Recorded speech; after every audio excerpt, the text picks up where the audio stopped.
Onye me kana ga bụ na ị nọ na wena ege m ntị. Onye na anụ onu bụ onye na-akpọ mmiri enwe ilo. Mmiri enwe ilo onye ọkala akwa ịba arịa m.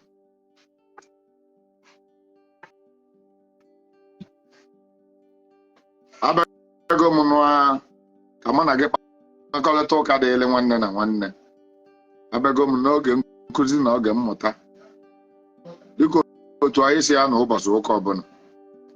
Biko ndị nọ na my page netwọk na-enye nsogbu ebe ahụ. So many people join la anya drop go down. Achọrọ m ka ichi ya program a dịka ị na-anụ onu m. Invite your family and friends. Let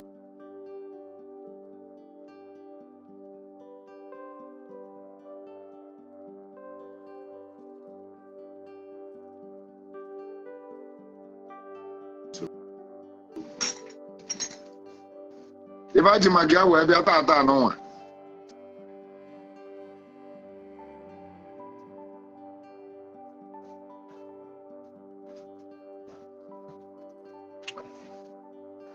If I ji magia wee bịa tata n'ụwa bụ maka ibe na-eme na ndụ gị, ọ bụ ibe na-achọ ime na ndụ gị, ọ bụ ibe megolo eme gara aga na ndụ gị. Achọrọ m ka nkọwalụ gị na whatever thing na-eme in life abụrụ coincident. Achọrọ m ka nkọwa gị na tupu ị na-abịa ụwa na program gị otu ndụ gị ga-esi wee ga. Otu nna ebe a na I am acting on that script of nature, script of my destiny, likewise you and every other person. I want you to share this program as you can listen to me, as you can hear me. Whatsoever that is happening in your life, you are acting on that script. Mane will do two things. There are some scripts. And right. And when some scripts get correction here, what some of them are correction here, it will everly remain the same. What do I mean? Mboso na abia ụwa ka o jele nwa yi ụwa. Mboso abia jele nwa yi ụwa. Mboso abia ka edele ga ebe ị ga-abụ. Mboso abia ka edeche gị wee ka anya na akala aka gị wee kpọọ anya akala onye ji wee bịa ụwa. Ibe niile ị na-agabiga n'ụwa anụnwa dị gị n'akala aka anụnwa. Achọrọ m ka m gwa gị na ọ bụrụ na ihe ebi 100 years wee nwụrụ na-ede gị ya n'akala aka gị. Mana 100 years abụ edere gị n'akala aka na ị ga-ebi. Weli ike maga ama n'ozu ya. Maka na enyelu chi gị ikikere ide ya li maọbụ 100 years. Maọbụ na ọ bụrụ 100 years. And the chi ga-ama mma ebe anụnwa without your concept. Onye ga o ji wee bụrụ na everything ị na-eme na a na-ezukọ gị ya na nlọ. So many things na-eme na ndụ gị a na-egosi gị ya na nlọ. Ka a na-agwa gị na gwa ka a gwara gị ka eme ibe a na gwa oge ekwuru ka ebe a mee. Onye bụ the meaning of dream. Nlọ adịghị na-adịba alụ at times. I want you to share this program. Na ngwale eventually ka ịmụta n'okwu a. What do I mean? Ọ bụrụ na ị malụ n'ụwa anụnwa bụ script ị na-act under. Ị bụ an actor acting under script. Ọ bụrụ na ụwa anụnwa abụrụ script, nobody will choose to be a criminal. Ọ bụrụ na ụwa anụnwa, if you are not acting under script, a woman will not die while giving birth. If you are not acting under script, accident make. If you are not acting under script, a child will not die in his or her mother's belly. If you are not acting under script, nobody will choose not to give birth in this very world. If you are not acting under script, a newborn baby If you are not acting on that script, Madam one oppression, whatever thing that is happening in this life is scripted.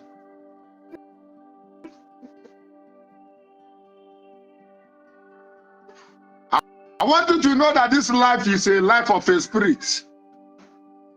We, the visible being, are being controlled by the spirit. Spirits are the directors, just like in a movie. Spirits are the directors of the acting and whatever role that we are acting. Me, I am playing a role of a Dibia in this very present life. I don't know the role you are playing. They invited me to come and play a role of a Dibia in some certain level, in some people's life, in order to free some people that are under the captive of some spirits, or to break some curses, or to make a life of some of people to be completed. Now I am acting my role. I was invited to act under a script of a native doctor. There's something I want you to learn here. Nothing happens for nothing in life. Whatever thing that happens in your life, there's a reason and a purpose why that thing happened. Whether good or bad. And I want to shock you that God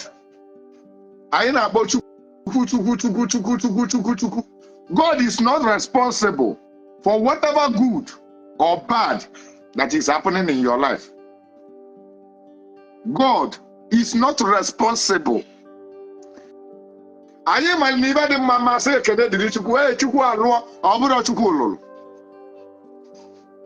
am sorry to disappoint you, because this is something that you have been believing for a very long time. But there are some proofs that I need to give you for you to unlearn what you learned before, for you to unlearn something they taught you in the church. That God is in control. God is not in control of whatever that is happening in your life. Whatever thing that is happening in your life is something you accepted to act.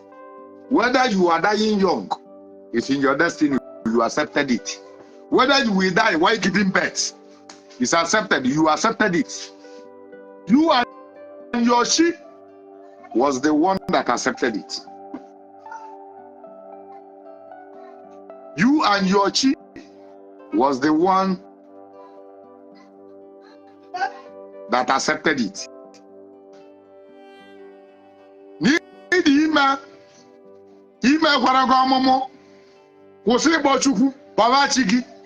only person that has the right to intervene in your life is your chief. And I told you that some certain things that you are asking your chief to do, your chief did not do it. It does not mean that your chief doesn't want to do it, but the nature does not allow your chief to do that, because he's going to spoil some people's scripts. He's going to delay some people's acting. Let me come out. Let me explain it the way you will understand it. In my destiny, okay, in your own destiny, you were destined to buy a car.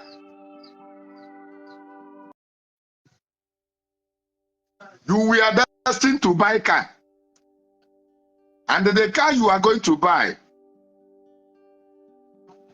you are going to buy 2 cars in a year.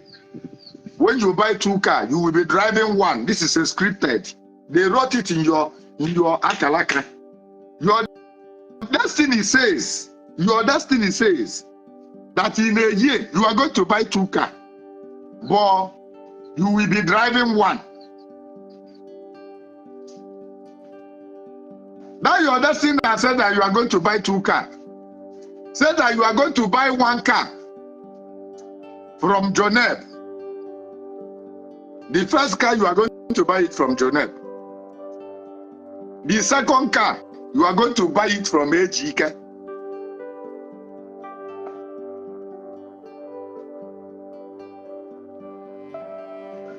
God is not working there. Nothing concerns God. And now you are buying car. It's scripted. When the time of that buying car has reached, it will manifest. You will go to Joneb, you will buy your car.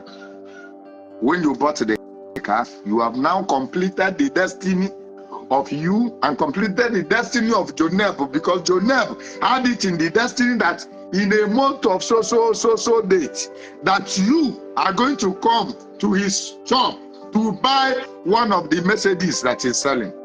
And you have completed the destiny. You bought the car from Joneb shop. So you have completed the Joneb's destiny that you are going to buy it from Joneb. It's checked, marked. Whether something is wrong with the car is part of your destiny. The car will now have an accident, or the car is going to be stolen. Because the car was stolen. You are going to bring out another money. You will go to a chicken shop to buy another car. Remember in the beginning that your destiny says you are going to buy 2 cars, but you will be driving 1. You will now buy another car in a chicken shop. How many cars did you buy in a year? That is 2 cars, according to your destiny. But how many are you driving? That is 1, because one of the car had an accident or was stolen. All of them must be in your destiny, whether it's going to be stolen or whether it's going to have an accident or whatsoever. It's now scripted. It's now written into your destiny. They give it to you before you come to this world. Now this thing is like this.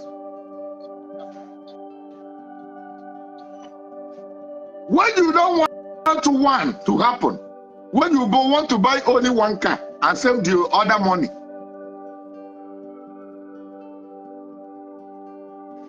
what you will do is you need to give sacrifice to the spirits in order to intercede, in order to intervene for your car not to be stolen. You have bought the car from Joneb. Okay, it's not yet time for you to buy the car. You have started giving sacrifice to your chi. You have started giving sacrifice to the water spirit. You have started giving sacrifice to the spirit that owns the world.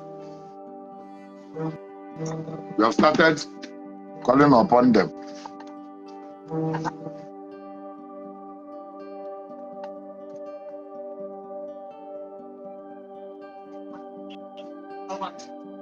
Now your chi will begin to intervene, because you are telling your chi that you will buy car, your car will not lose. You are not going to lose. You are not going to cry. You are not going. You don't know where those prayers are going. You don't know where those things you say with kola nuts, with uzu, or with those material with fowl are going.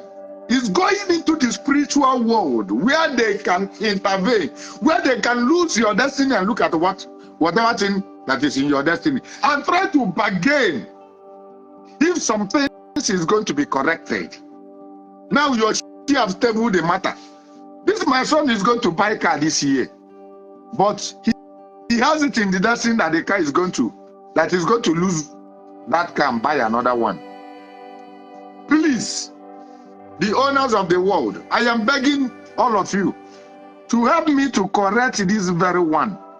Let my son use this money that he's supposed to use to buy the second car. Let him use it to start building his house. He has pleaded. He has given a sacrifice. Then the spirit will not be in a round table. They will decide. They will not decide. And whatever thing you are deciding there, that your prayer is affecting somebody. Are you getting my point? Your prayer is affecting somebody because it's going to delay somebody's destiny.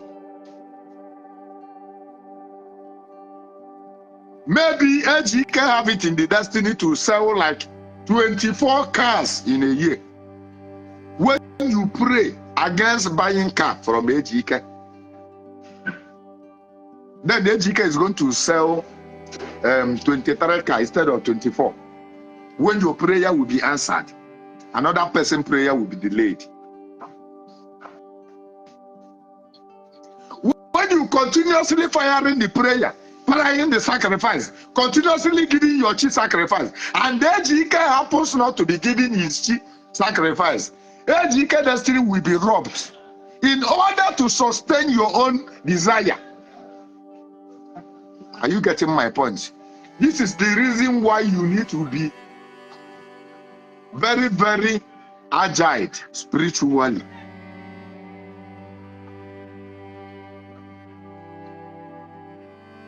This is the reason why you need to keep continuously giving sacrifice to the spirit that will help you for some certain things to be corrected, for some certain evil that's supposed to happen to you to be corrected.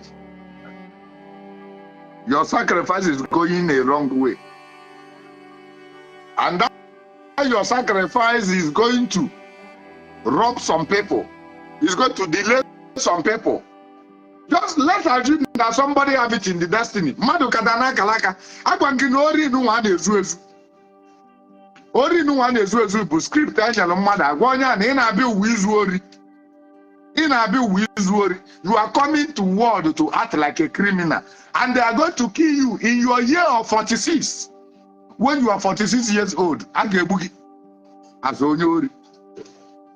Chionya men accept well the thing here. Oh, na go to wabulu no onyoli na chie na echekwa bi magagede. No na art according to the script. Enyelia. Na onyori nuwa. Onyori nuwa gaida tiele na galaka. Egwu na aga ejidi ya. Onyori ga anokwa na ayo chie se na ka da ejidani ya. Chie we jili ka we da ejidani ya. Ka onzi ya bele ka we da ejidani ya. Ka o me ntabini ka we da ejidani ya. Chia we tia le se na oge egbu mmadu ka egbe de jidanie. Oziri ka bu no we security kwesiri ijidie. Security ebule bụ onye ori ebulu ụzọ fụ ya gbagbuo onye. This is one of the scripts. Now the script of onye ori has affected the security person's life.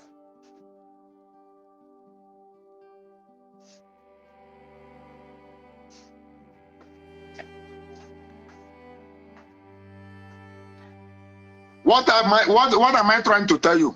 I want to tell you that this world is programmed. Whatever thing happening around you is programmed. Whatever person you see in this life is programmed. Whatever building you are going to build is programmed. Any money in your hand today is programmed. But some of them, I told you that two things will happen in your life. So many of them will be and so many of them be chiki kwetelo.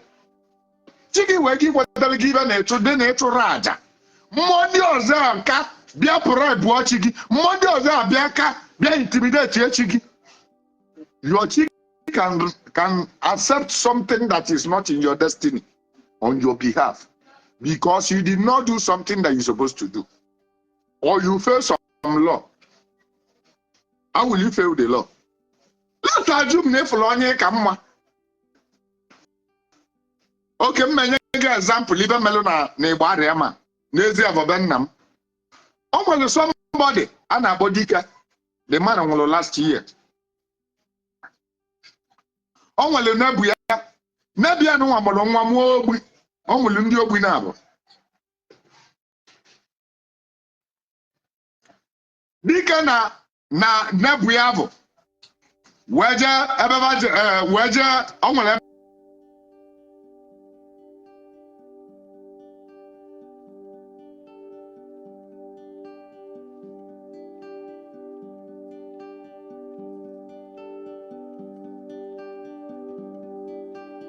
Abro onye nwakolọ mmadụ ọnụ wee mụta ogwu. o wee bido wee kọba dị mma n'ọnụ wee sị ya na ọ na-abụ ọmụọ nwa ọmụọ so ogbi ọ bụ ndị abụ ọ mụrụ ka o ji akpọ ka ọ na-akpọ ụmụazị ka ọ na-akpọ ụmụaka na nye nwa na-amụ egwi now for the fact na ọ jewe ka onye ọnụ wee sị ya na ọ mụrụ ogbi na mụ destiny ya ka edidili ka edegheli ya maka na dịka ọ na-amụbu mmụ ma ọ na-amụ ogbi now for the fact na ọ kọgo onye ọnụ na ọ mụrụ ogbi ejedegheli ya kalaka ya ibe ọ na-eburu wee pụta ụwa ọmụzie nwa ọzọ ọmụọ ogbi nwa ọzọ mụọ ogbi ọmụzi ogbi na abụọ na onye ndị mụrụ onye ka ndị wee gwa gị na o nwere ibe na-eme gị gbasara Chukwu o nwere ibe ọbụla na-eme na ndụ gị gbasara Chukwu na ị na-akpọ Chukwu bụ ọnọ ka ị na-enye ya weda ma nwa gị anwụrụ Chukwu ama mkpọta nwa gị na-ayọ ọya ịgbọzina Chukwu ị na-eje njem ịgbọzina Chukwu maka njem ị na-eje maka na ọ bụrụ na ọ dị n'akara aka gị maọbụ chi gị kwetara gị asidentị iwu bụ na ị ga-anwụ na asidentị ahụ ọzọ gị kpọchaa Chukwu ọzọ gị kpọgide Chukwu ka chi wee chi ya Chukwu amemme ntabe na onwere ebe Chukwu ga-emenwu maka ya asidentị a ga-egbu gị ọ na-avọdụ otu anyị na-akwado anyị nata ụlọ Disemba otu anyị na-akwado anyị nata vileji na New Year otu anyị na-akwado ka ị bịa kwa ozu otu anyị na-akwado anyị nata agbamnkwụ kedu onye ị ga-akpọ the first person ị ga-akpọ bụ chi gị maka na chi gị bụ ibe ga-eme intervene in your life in your destiny chi gị ga-lose some evil things away throw it away mana m gwakwa gị sị gị na ọ bụrụ ibe niile ka chi gị ga correct nwe in your destiny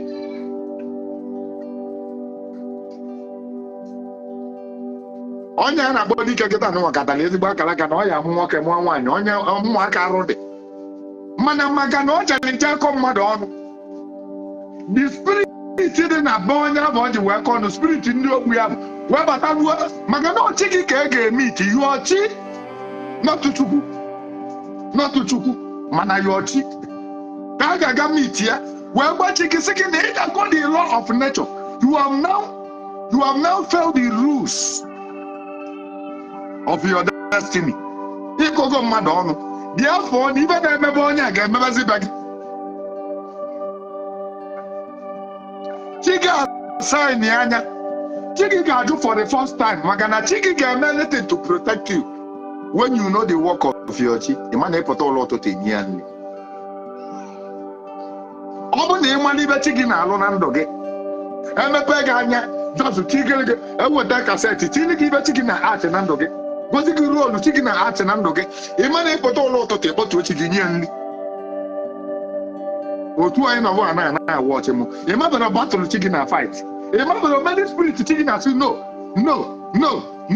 otigide no mana o nwere force mana o nwere anything na ọ ga-eji wee bribe ado spirit mana o nwere anything na ọ ga-enye the spirit ezi aka ebupụ ya the thing na-eme so many people nwere accident tata dị ndụ ibe kwetara ibe chibe chọrọ ikweta bụ ka ba nwụrụ mana chibe ji indirectly bribe gide spirit moto gị akwụ jaja beyond repair moto gị kwụọ jaja beyond repair ma ndụ gị dee chi ga-ebupụ moto gị moto igolu millions of naira chi ga-ebupụ ya ewere moto anụnwa wee mee exchange of your life o mee ka dị moto n'anya iyi ma ndụ gị mee gịnị ma ndụ gị dole gị ọ bụrụ ibe niile mere gị n'ụwa ka ị ga-abụ ọgwụ ya so many people has failed the law of nature so many people has failed the law of their destiny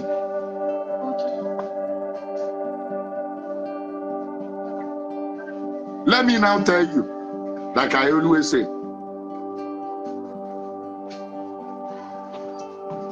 50% of the persons say malo no what check even in malo 50% of them go spirit kababo spirit any stranger evil with spirit until they confirm one of human being know how you offend some people know how you fight oblo na the rules of the spirit e man e ga na ede okwu ga ede the thing kwe ọ bụrụ na onye a na-akpọ dike malụ the rule of the spirit ọ ma nke onye ogbi nna onye na-amụta onye ogbi ọnụ No maro mo onye bụ na amụta onye ogbi. Ma punishment ka ọ na-asa bụ ka ọ bụ na akara gị aka ọ dị na ọ ga-amụta onye ogbi.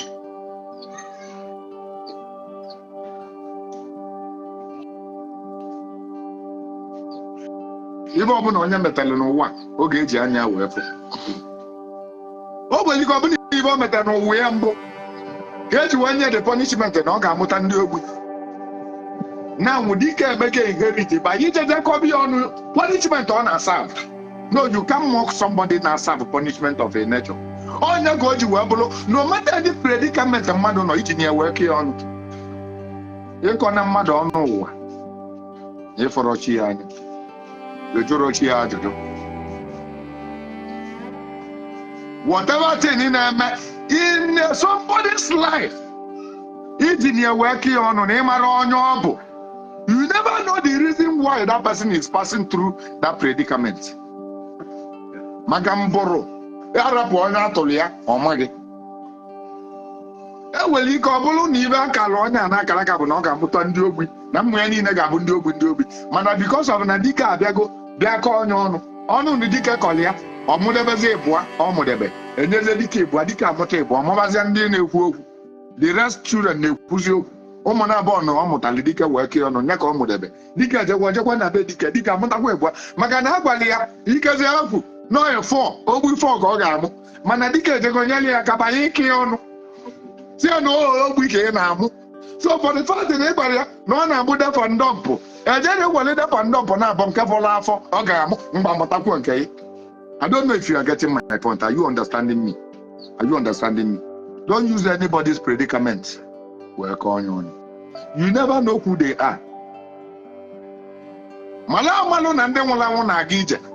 This word I need people, a word of mystery. Mystery, you never know who you are. You never know who you are talking to. You never know who you are living with. Even the wife you marry, sometimes you don't know them. That woman you meet in Lagos, you don't know them. In order for your script to be corrected, in order for your script to be completed, I can arrange a family arrange. You meet in Madina Lagos, Mabaja, Mobana, US, or anywhere. Say they try and that's going to family. All your wagon have a family. Spirit can gather before become a human being. You can meet here 4 weeks in one. You know why you don't know. A man of spirit can get happy. Me no name Bondam Lang tell nobody else on naturalize, yeah. Do you know that my mother will came on a body? I'm with your boss or JB. Omeleme na bany mmadụ nwere na ịgba arịa mụ jee ụmụ kedimabịa ụmụolum debe nọ debe a nụọ nwaanyị mụọ nwa na ụmụolum ebe a ofu Anambra ka m na-agba gị ebe a. Ndị dị na-meet in a marketplace, know how you approach them, know how you talk to them. Many of them are spirits, but you don't know. Then let me now tell you that when in the conclusion plan of the spirit that something like this is going to happen to you because of an offense you committed, because of failing a law, or because of a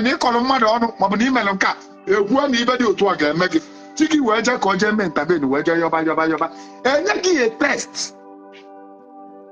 They can give you a test. What is the test again? I can send the mad man or a mad woman. For instance, I can take you a very hard test. Man, spiritually, you will be very, very careful not to. I wouldn't there. I just to low of mad. Now let me tell you a story of my life before I go into this. Mbolo no mamo. Mbolo di bia mamo. I am 12 years in Mamalo no mamo. 12 years old you can do Mamalo no mamo. Obro di bia balo me anafa. No lo mbe do what about 12 years ya. Obro 12 years ko lo de wa mamo. Olo malamo no ge. Mana mgbe ji wee chọpụta na ọrụ ụmụ mgbe nlọ m jidobe m anya ịmago nwatakịrị na-alọ nlọ mgbe nlọ m jidobe m anya lụtazi ibe na-alọ na nlọ bụ mgbe m dị 12 years immediately clock 12 years ka m ji lụtaba ka m ji wee marụzi ibe na-alọ na nlọ this giant woman na-abịakwute m nrụzi anya ama ọ bata ọgbọ mbọ sị mụ na nwanne ụlọ ka m jeje eli ozi mfo nwa ebe nọ na-agba afa na nlọ. That is when nji wee malụ. Now fast forward to mgbe nọ Lagos. Olu no nwa mamụ o nwere mgbe akwụsịrị m nri nwaanyị nọ na period. Nwaanyị nọ na nsọ nwaanyị. Mbọsị akwụsịrị m ya. Ọ na-abụ nri anya ọ yaba m arụ. Now I will give you a story of my life. Anọ m na Sangota ebe m na-azụ ahịa. O nwere one woman na-akwa baro na-elesi anyị rice. I want you to share this program. I want you to learn something from this. There are so many things I want you to learn from this. Oh, one woman na-akwa baro. Ọ na-akwa rice, beans, plantain, spaghetti. Ọ na-elesi anyị ndị nọ n'ime afọ amalugo na style otu esi ele ibe. This woman kwa anyị otinye umbrella ụwa ọkwali ya. Ọ pụta ụtụtụ ọ bịa lesi ndị line niile nri. So the woman bịara on Monday. Kwili m nri. Mbavu, ebidogo m practice be tradition. Maka na child m na-adazi ada. Mmụọ na-awali m dibịa akwatubego child m adabago. So ebidogo m na-agọ nzu. Na-ekwu na m ga-ana ka m bịa lụọ agụ. Now this period now, this woman wee kwado nri wee bataru on Monday. Wee tili m rice na beans with kadafa mmanya. Kadima mmanya. 1 mineral like that. Kazimavia. Nchati ngwa gị. Asịsị amịa.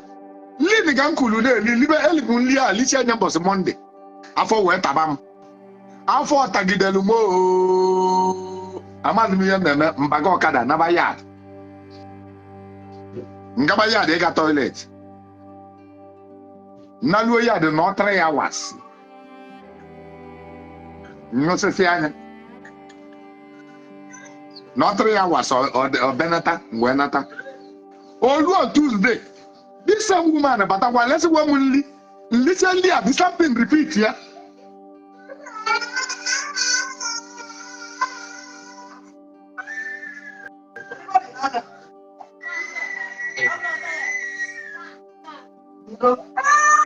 The something repeat here on Tuesday. Now why are they again?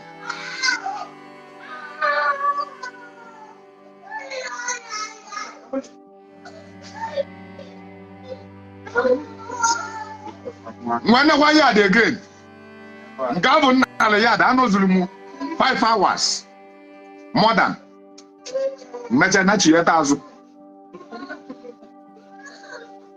Now Odulu on Wednesday.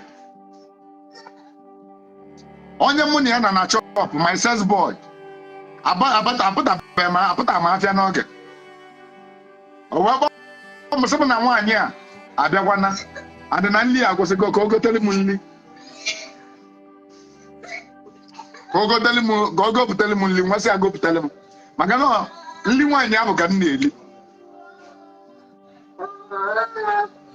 Nli nwaanyị ahụ ka m na-eli na o nwere onye ọ bụrụ na ị nọdụ n'ime abịa o ya nwe onye ị na-alike nli ya. Nli nwaanyị a ka m na-like ili. And they go me for a very long time.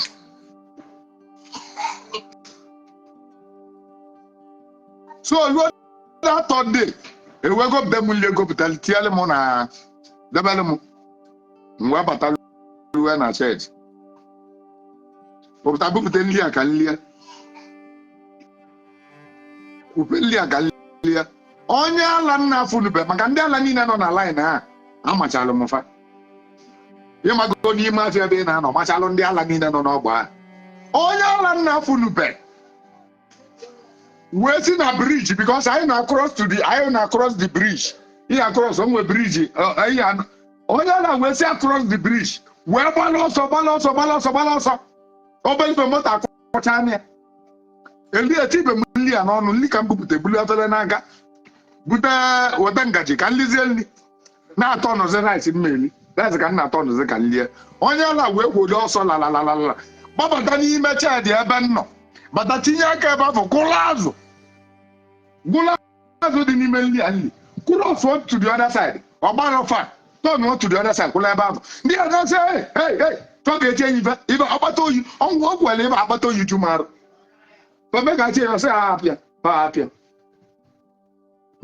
bi na agụ na agụ ya mgbe bulu nri inu maka na onye ala eti gị aka ịbụ ya beri na-esi ezigbo isi mgbe bulu nri inu wee dọba si ya bịa ka o bịa bulu nri ya bịa bulu dị nri onye ala elibe azụ na-eli ya nọdebe na-agwọ ọda na-agwọ na kedebe meliba mgbaka onye ala bịazịa bulu nri onye ala anụ wee na-echi ya azụ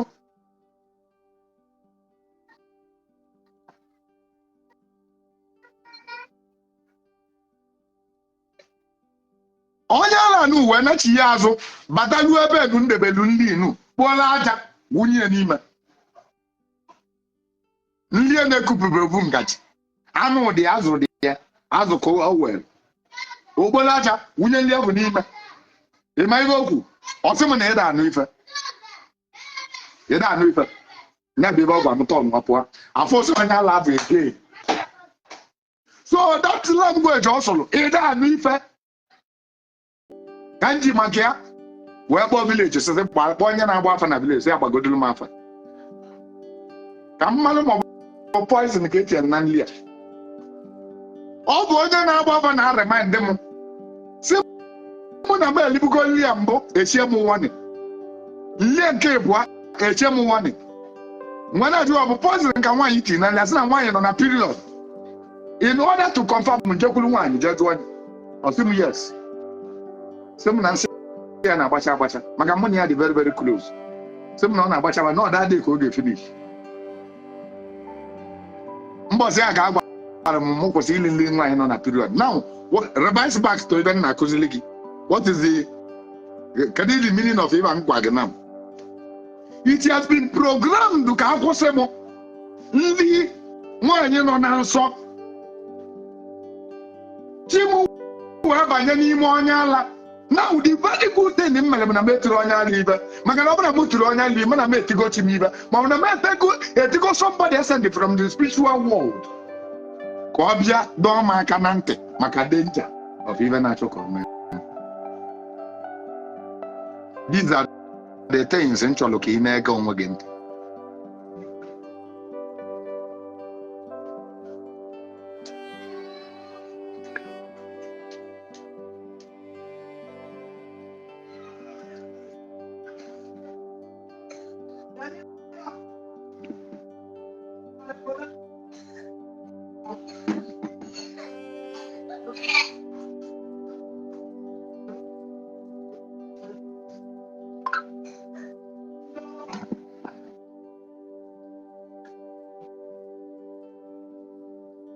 Now, what am I trying to tell you? Eventually, whatever thing that is happening in your life has reason and purpose. Now, have you seen the reason why you're not going to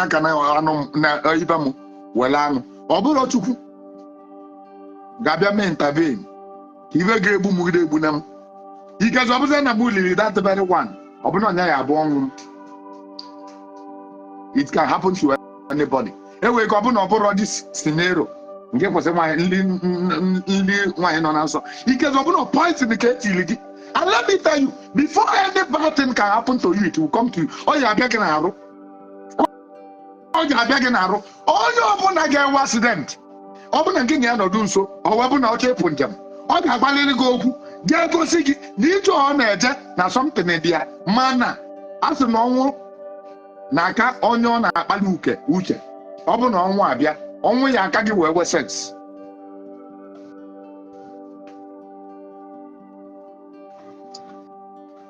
Onye ọbụla ọnwụ ga-egbu a ga-ebu ụzọ bịa gbaalị ama na nlọ agbachalị ama o bido webe the feelings weze the feelings na ọnwụ na-abịakwa. What am I trying to tell you? Asọrọ m gị na Chukwu adịrị eme exist kemara na gị mara amale na Chukwu ketara ụwa nwụsa ibe dị onye mmanya mbebe ibe kata na akala ka na ka ị ga-eme ụwa anụ o nwere onye sị na ọ bụrụ Chukwu kelee mana ịbụ a spirit living inside a human body living in this very planet that is filled with so many spirits and human beings. We be at your scripts. N'ime script anụ wee atịlị atọ na anwụ mana ebe Atọ ọ na even the beginning of even at Bozu, sorry. Even the beginning of film. Even na Bozu na-esi ezigbo ike. Bozu na-esi ezigbo ike na film. Mana ọ dịgo na script na Bozu ga-anwụlele mgbe nye na atọ ga-anọ last fight ọ ga-afọlọ bele ka o gbuo atọ. Mana last maka na ọnya bụ Bozu ga-anwụ. Atọ adị ndụ. Mana Bozu ya ka atọsie ike. Enwere ike aja na Bozu bụ n'ọnya bụ master atọ n'ọnya kụziri atọ siri ike n'ụdị nke ya mana Bozu nwere titis oge ji wee gbuo atọ mana because it's scripted Bozu ga-anwụlele ọbụla atọ ga-adị ndụ na atọ ada anwụ na film.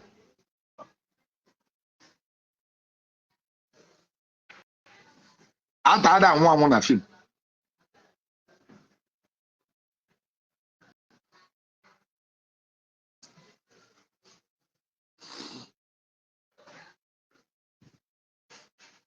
Mgbe ị na-abịa ụwa gị ijele na-akpụ ọkalete ọ bụ mgbe abụ ka ị chụzuru ide gara eme gị maka na iwelu mma iwelu njọ igbulu ụlọ nyere ọgbụ iweta ụlọ iweta ọgbụ adị ya iwe were wee bịaba ụwa nya ka o ji wee dị mma na asị na ọbega na-agbaba edibịa a na-anwụrụ ọsịsọ osisi chọrọ ndụ ya na-epu n'aja ọbịa ọ bụrụ na ị nọ jee gba afa ka ị mara ibe na-abịa ahead of you chọkwa onye maara afa agba n'ọfọ ndị dibịa tata anụnwa bụzi ebe a nọ bụ ka agbata ego dibịa gbara gị afọ ọgwa gị ibe ị ga-eme wee kpata ego ọgwa gị ibe ị ga-eme ka ọ kpata ego n'aka gị na ọ bụrụ ibe ị ga-eme ka ọ dịrị gị mma ibe dibịa na-ene anya ebe ọ na-agba bụ na ọ na-agba mmiri n'ime akpa gị ka o weta ego eji complete building ya na dibịa alụwago ụlọ elu ọ bụ ndị dibịa na-agba mmiri n'ime akpa gị ka o weta ego ya eji wee go moto n'ibi egobego nnukwu moto ka ogo nke ya mala onye na-egba alụ gị afa gbasịa alụ gị afa ime ebe ọ gwara gị datin ime dibịa gwara gị sị gị ngị mee ebe a ngị were ọkọ ka ije gbuolu mmụọ na igbuchalụ mmụọ na ị ga-abụ ya na ibe dị otu anụnwa ga-eme ijeje gbuolu mmụọ bụ ọkọ gbuchali ya ibe dị otu ọ ga-eme sobe dibịa bụ ka ọ gbalụ gị afa ọ bụ na gbara gị aba ka ị malite nse dị ahead of you ndị na-afụ nwụrụ na nlọ ka ịfụ ya n'afa ị mara ka ihe esi wee setụlụ ahụ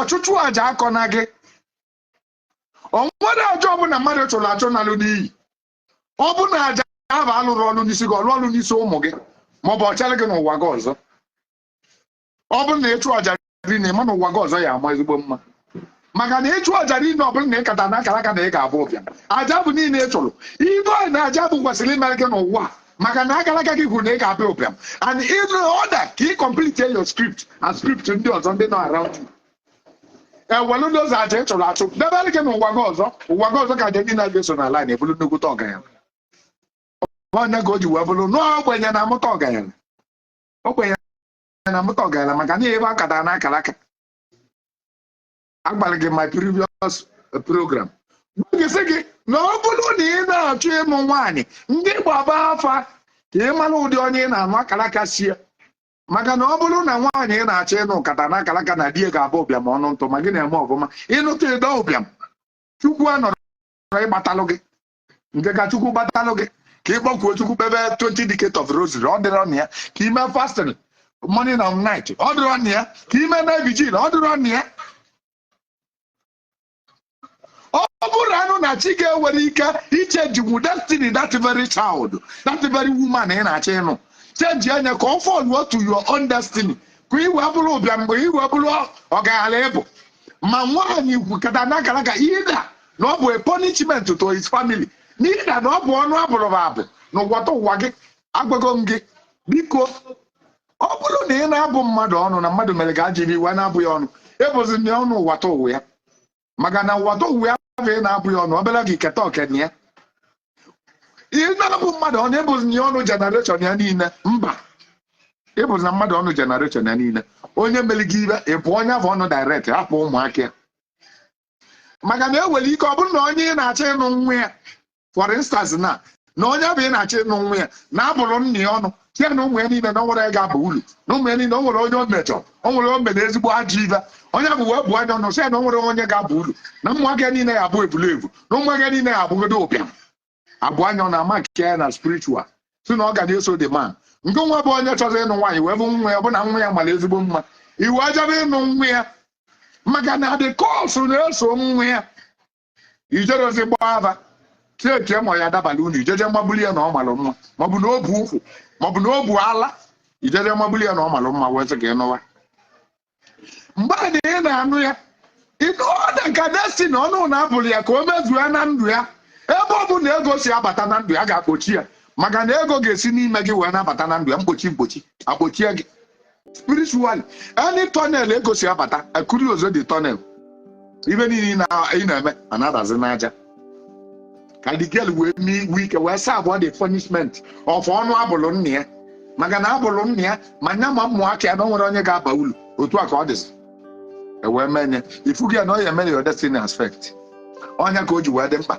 na ọ bụrụ na ịchọ ịnụ nwaanyị jee gba afa nwunye gị adị ime ịgbara aba nwata na-abịa ọ bụ nwata ga-ata isi gị maka na ọ nwere ụfọdụ ụmụaka ga-abụ na ọ bụrụ na ba na-abịa ụwa bekwuo n'ihu ụwa ba na ba ga-abụ nwa enwe nne enwe nna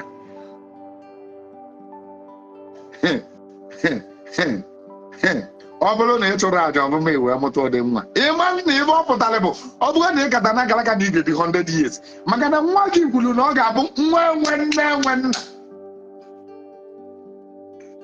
ịma na ọ bụrụ na nwa gị anwụrụ ịma na ngụwa ga-anwụ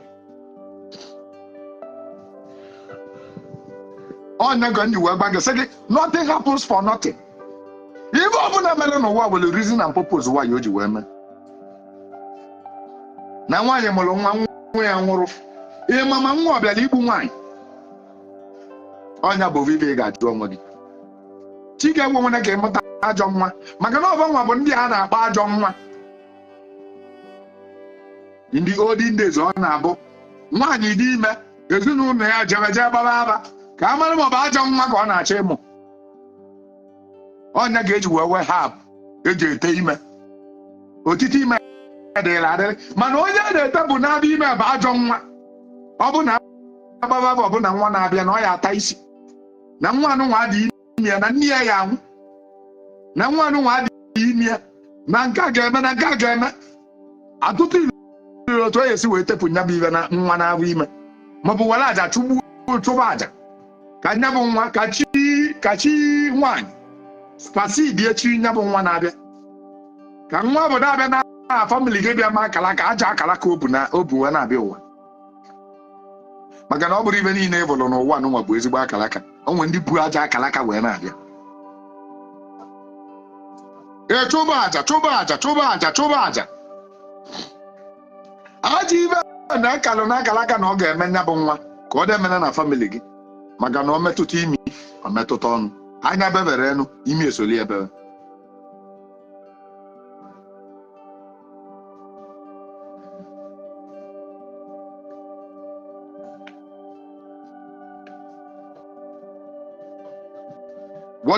what do I mean to say? Mgbe ọ bụrụ na ịbụrụ nwoke maọbụ ịbụrụ nwaanyị ị na-abụnube before biko soro onye bụ witikia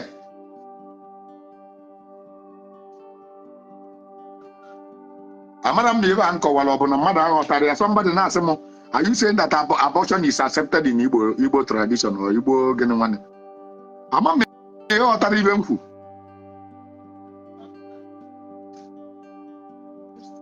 achọ nwa bata gị n'afọ iwe gbata afa na nwata anụnwa ga-egbu nne ya mbọsị nne ya ga-anwụ ya na nwata ga na-agala aga na nne ya na-amụ ya na nya ama mma nne ya na nne ya ga-anwụ what do you supposed to do?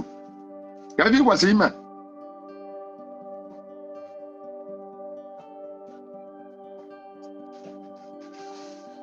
Kedu ị kwesịrị ime?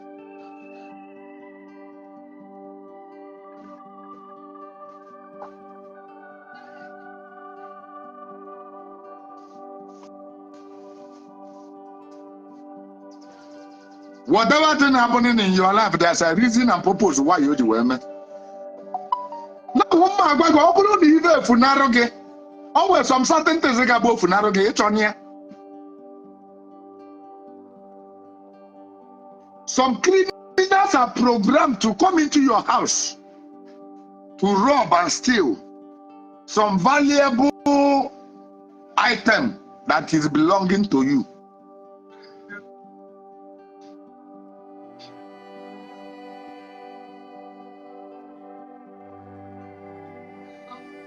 Oburi even na bunari ge funare ka ị ga-achọ. Oburi even na mmadụ furu tufulu ka ị ga-asị akwa ụgwọ ya. Isi na mmadụ kwụọ gị ụgwọ gị, ibe go mebili emebi. Na ibe yi. Listen, I want to tell you. Maka ndị na-abọ ọbọ, ife ọbụla mmadụ mere gị n'ụgwọ isi na ị ga-abụ ya, na ọ ị ga-abọlịla ụgwọ ya. Na onye mere gị esi na ị ga-abụ ya, na ị ga-emegbalụ. Na ị ga-emegbalụ. Onye mere gị esi ya weta ụkwụ ka ị megbalụ, ma ya weta nka ka ị megbalụ. Maọbụ na mmadụ mere mistake, brọch ya moto gị, esi ya na ị ga-emegbalụ. Mmadụ mere mistake, tụọ oguda na glaasị gị, esi ya na ị ga-emegbalụ.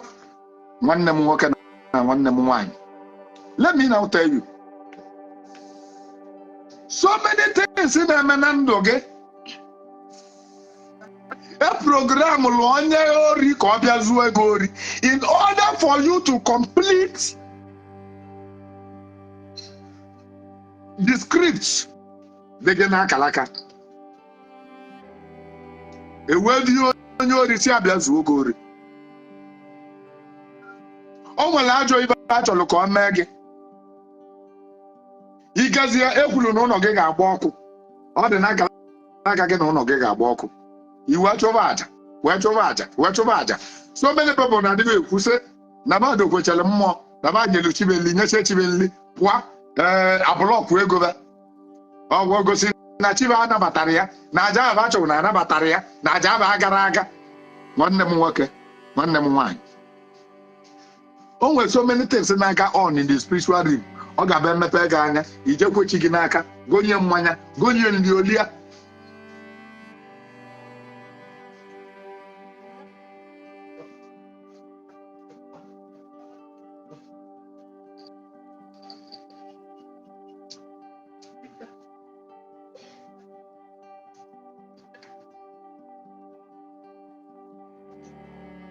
Ọ bụrụ na ị bụ somebody ndị mmadụ na-emebi imeberi nne, ya gbaba maka ịmara urizi. O ji wabụrụ na ihe mmadụ ibe onye bụ emebi anya. Ibuli mmadụ moto, ọ bụcha anya. Ibu egwu onye nke ọzọ, ọ bụcha anya. Onye ọbụla esi aja elu ọnya, onye nke esi aja elu ọnya, onye nke esi aja elu ọnya. Sometimes edidili ka ị were ego wee chụpụrụ mmụọ aja. Edidi ka ibe pụọ gị n'arụ. Ka ajọ ibe a na-achọ ka o mee gị ka ajọ ibe abụda emezina.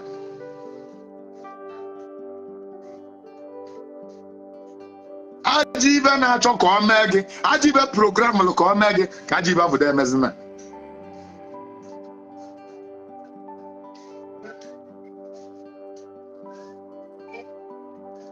Ijele chụwa aja, na-asị ka ịdị ndụ, na-asị na ụlọ ga-ama mgbe ọkụ, na nwa ga-ama nwụ, na nwa na-ajọ ibe ga-eme gị.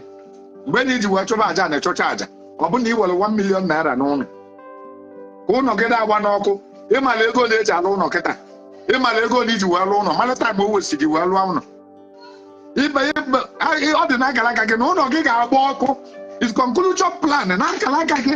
Mmụọ ekwughị ya kụọ onye ntu na ụlọ gị ga-eme gịnị, ga-agbalịla ọkụ.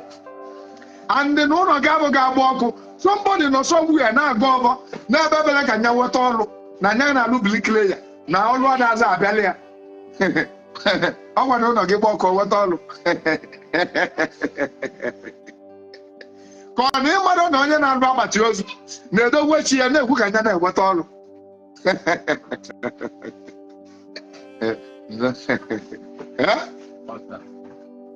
O nwere dọkịta na-alụrụ ọrụ. Ibe dọkịta na-emebere bụ ka peshent na-abịa ka ụlọ ọgwụ ya na-ekwu ekwu. Kedu ndị ka na-egwu? Ndị ajọchi. Onye ajọchi. Onye chi ya gwalụ gị ọje n'ụlọ ọgwụ ya eje. Ịghọtago? Onye agbati ozu na-achụ àjà ka nye na-azụ abịa. Onye agbati ozu gwuru na season ibe bụ December January bụ season. Na mgbe a ga-aja nata village akwa ozu. Kedu ndị ga-anwụ? Ọgwa mmadụ ga-anwụ owere abịa. Ọ na-abịa ka ọ rụọ ụlọ. ka otu ọ na-ekwu ndị ọrụ aka ka ba weta kọntaktị, weta kọnekshọn, weta nọmba. Onye ọbata ozu ọrụ onye ọrụ aka ka ọ bụ. Ọ bụrụ ọtata ka ike dịba n'azụ. Onye ọbata ozu bụ onye ọrụ aka, dọkịta bụ onye ọrụ aka.